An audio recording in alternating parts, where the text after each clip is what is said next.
dito sa aking paglakad-lakad ay may nadaanan ako isang nagtitinda ng pandesal, isang cheese pandesal na naka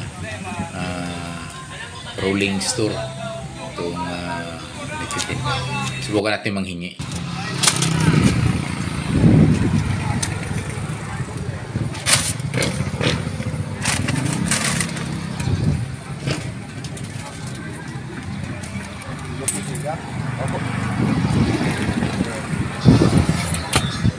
Dito may nadaanan akong isang nagtitinda ng cheese pandesal ito.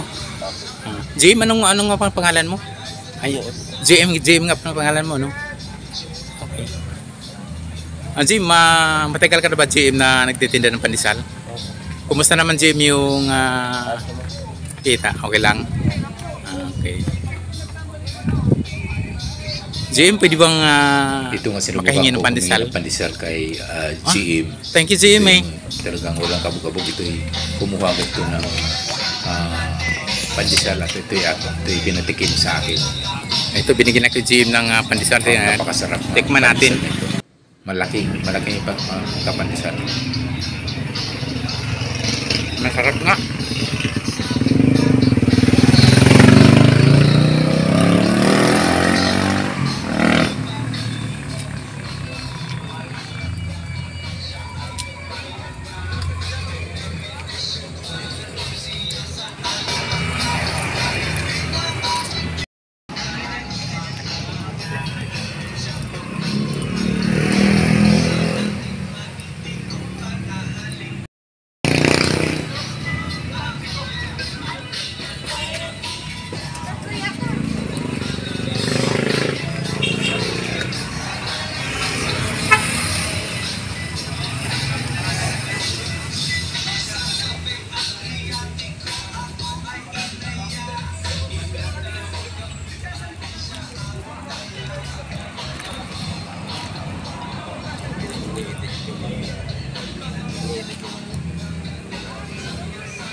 Ito, Jim, ikaw mismo ang gumawa nito? Itong pandesal ito, kayo mismo ang gumawa? Ikaw may-ari? Trabador lang. Nagtitinda, isang trabador ka lang, nagtitinda ka lang. So matagal ka na nagtitinda ng ganito? Tagal na. Kumusta naman, Jim, yung yung kita? Okay naman. Depende sa kita, minsan malakas, minsan hindi rin.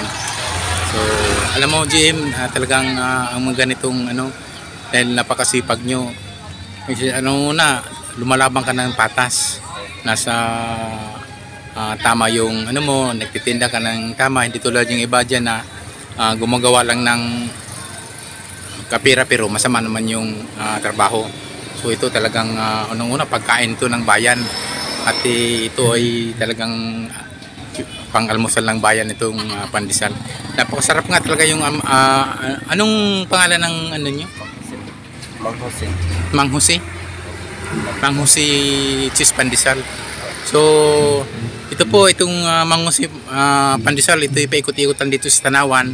Pag nakita niyo ito ay talaga pong subukan niyo po yung yung lasa nila yung ginawang pandesal dahil napaka sarap po yung kanilang dito ko cheese pandesal kay Jim na sa Mang Jose. Pulubi. GM, actually hindi ako pulubi. Nagpanggap lang ako ng pulubi.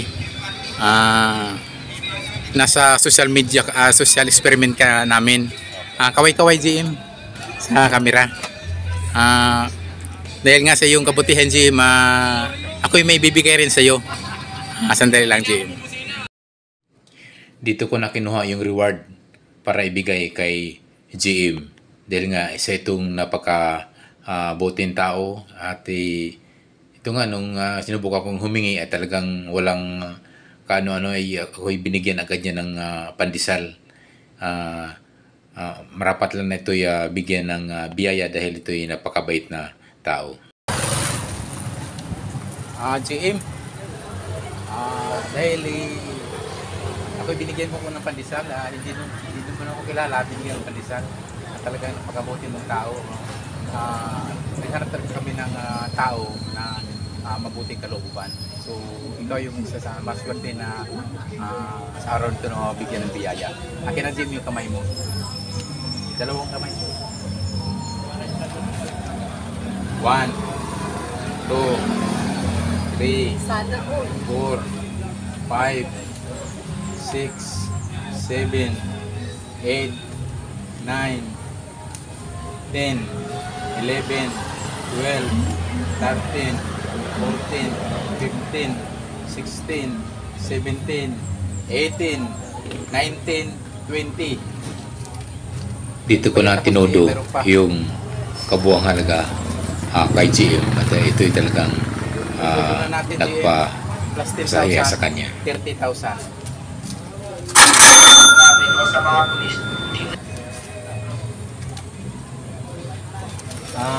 GM, ano masasabi mo? Meron kang Dito nga 30,000. tudong pasasalamat ang tindero na si GM sa natanggap niyang biyaya. Ito'y napayakap nga sa akin. Deserve mo yan, GM. Guys, thank you for watching. Akin mo nang pasasalamatan po ang ating donor sponsors, sina Greg Rivera, Sir Nelson Capuli, Ma'am Lorna Santos, at Ma'am Gloria Sindan. Ito na naman po lang naman sila lang naman ang ito yung mga taong ay tumutulong po sa ating charity vlogs. Kung wala pa itong mga taong ito yung ating mga donor sponsor ay wala po tayong charity vlogs na ganito.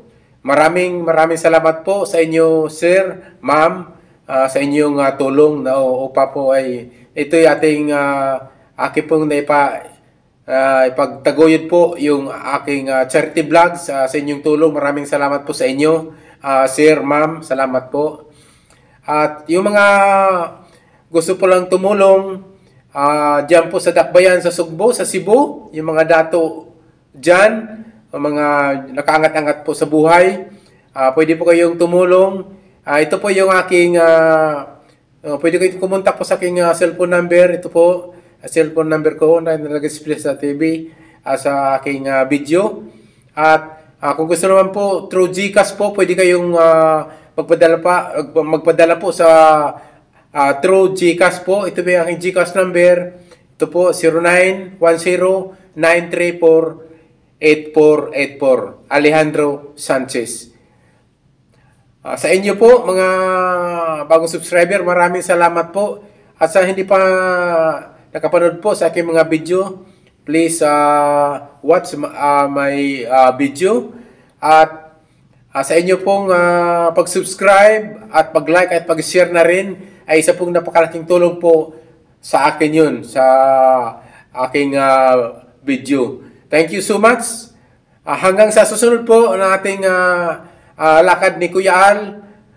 Maraming salamat po. God bless you.